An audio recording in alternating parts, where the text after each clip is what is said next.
Welcome back. This monster want to eat me. ये कहानी एक ऐसी लड़की की है जिसके पीछे एक जलपरी पड़ जाती है जो उसको खाना चाहती है। इस सीरीज का ये दूसरा एपिसोड है। अगर आपको इसके पिछले एपिसोड देखने हैं तो उसके लिंक नीचे डिस्क्रिप्शन में है।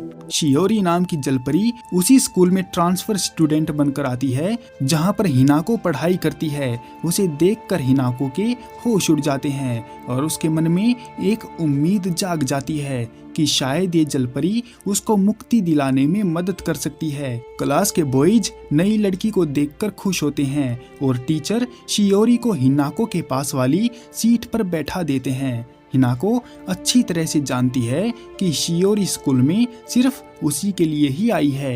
लंच ब्रेक होने पर हिनाको अकेले में बैठकर खाना खाने की तैयारी करती है, पर तभी शियोरी उसके पास आकर बैठ जाती है और उसके बनाए खाने की तारीफ करती है। शियोरी के पास खुद का लंच बॉक्स नहीं होता, इसीलिए हिनाको उसे अपना खाना देने की बात कहती है क्योंकि उसे ज्यादा भूख नहीं लगी। और अगर वो अपना लंच बॉक्स खाली नहीं करती तो मीको को उसकी चिंता हो जाती है। ये सुनकर शियोरी मना कर देती है।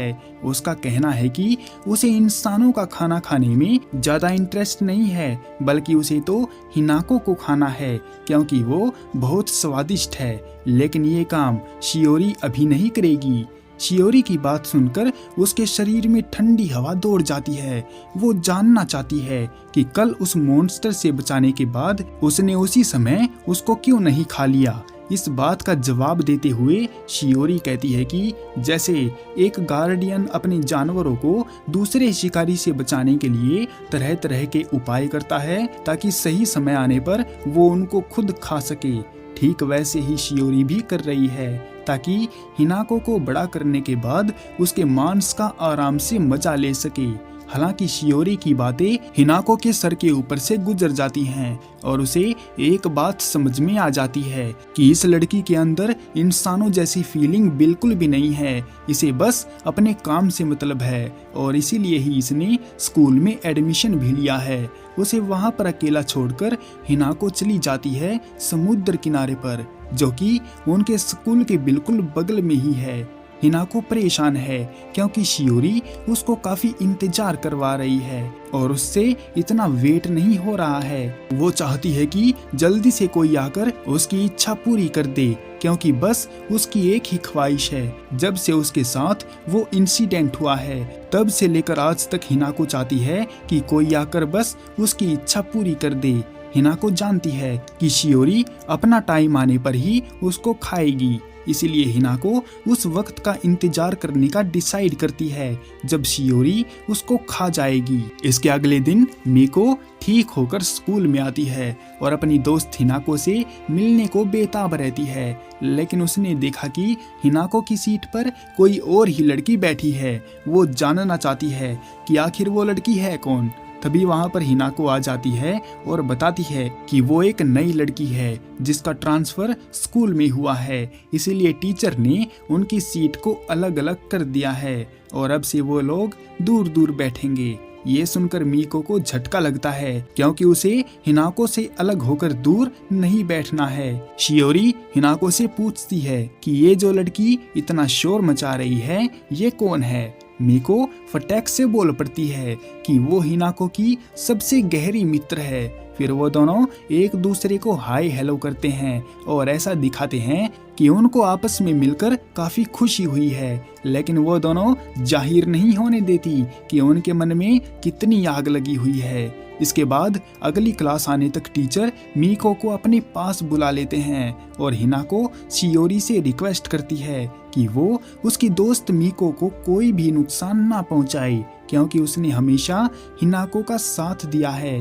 और एक अच्छी दोस्त बनकर रही है, जिस पर शियोरी उसे बेफिक्र करती है क्योंकि मीको उसके जितनी टेस्टी नहीं है, इसलिए शियोरी उसको नहीं खाएगी। और उसी के जैसे बाकी योकाइयों का भी एक टेस्ट होता है। किसी को जवान आदमी खाने में पसंद होते हैं तो किसी को छोटे बच्चे अच्छे लगते हैं। किसी मॉन्स्टर को जवान लड़कियां खाने में पसंद हैं तो किसी को बस प्रेग्नेंट औरतों का ही स्वाद अच्छा लगता है। लेकिन हिनाको के केस में ये बात बिल्कुल अलग है।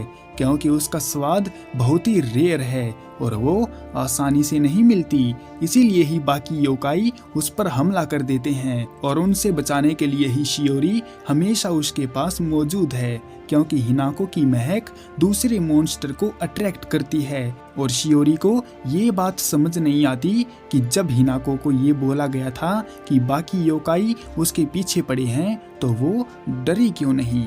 आखिर उसे मौत से डर क्यों नहीं लगता, जबकि उसकी जगह बाकी कोई और नॉर्मल सी लड़की होती तो वो डर जाती। इस बात पर हिनाको बहाना बनाती है कि वो इसीलिए नहीं डरी थी क्योंकि शियोरी ने बोला था कि वो उसकी रक्षा के लिए खड़ी हुई है। ये सुनकर शियोरी खुश हो जाती है क्योंकि वो अपने टेस्टी खाने का एक भी हिस्सा दूसरों के लिए नहीं छोड़ेगी। क्लास में टीचर शियोरी को ट्रांसफर पेपर पर स्टैंप लगवाने के बारे में ज्ञान देने लगते हैं और इसी बात का फायदा उठाकर मीको हिनाको को वहां से निकाल ले जाती है। हिनाको उसे समझाती भी है कि ऐसा करने से टीचर उसको डांटेंगे, लेकिन मीको को इन सब से कोई फर्क नहीं पड़ता और वो अपने गुनाहों में हिनाको को भी इन्वॉल्व कर लेती है। फिर वो देखते हैं कि काफी सारे लोग कहीं जा रहे थे। उन्होंने पता किया कि आज समर फेस्टिवल है और फायरवर्क्स भी होने वाले हैं। इन सब से हिनाको को अपने बचपन की एक बात याद आ जाती है, जब वो भी अपनी फैमिली के साथ फायरवर्क्स देखने जाती थी। मीको उसे समर फेस्टिवल में चलने को बोलती है, लेकिन हिनाको मना कर देती है क्योंकि उसे भीड़ से घुटन होने लगती है। बात सुनकर मीको उस पर ज्यादा जोर नहीं देती और उसे घर छोड़कर चली जाती है। हिनाको को काफी दुख होता है क्योंकि उसने अपनी दोस्त की बात नहीं मानी। अपने बचपन की यादों और अपनी फूटी किस्मत को कोसते हुए हिनाको फिर से समुद्र की गहराइयों में चली जाती है, पर अचानक से उसकी नींद तब टूट जाती है जब उसके घर के बाहर शियोरी खड़ी होती है। वो हिनाको को समर फेस्टिवल में बुलाने के लिए आई थी। हिनाको फिर से वही बात कहती है जो उसने मीको को बोली थी, लेकिन शियोरी उसकी एक नहीं सुनती और कहती है कि आज समर फेस्टिवल है और उसे ये बात बिल्कुल भी पसंद नहीं कि उसका टेस्टी खाना अंदर पड़े पड़े सड़ता रहे। इसलिए वो चाहती है कि वो भी दूसरों की तरह बाहर घूमे और एंजॉय करे, क्योंकि इससे उसका मन और शरीर काफी एनर्जेटिक महसूस करेगा और ऐसा होना उसके लिए बहुत जरूरी है, क्योंकि तभी तो वो एक टेस्टी और बढ़िया खाना बन पाएगी। और ऐसा नहीं हुआ तो शियोरी का मन बिल्कुल भी नहीं करेगा उसको खाने का। इतना कहकर शियोरी उसके साथ जबरदस्ती करने लगती है समर फेस्टिवल में ले जाने के लिए, और हिनाको भी उसके सामने कुछ नहीं बोल पाती और चलने के लिए मान जाती है। फिलहाल के लिए इस एपिसोड को यहीं पर एंड करते हैं। ऐसा कौन सा हादसा है जो हिनाको को मरने के लिए मजबूर कर रहा है, वो तो हम नेक्स्ट एपिसोड में देखेंगे।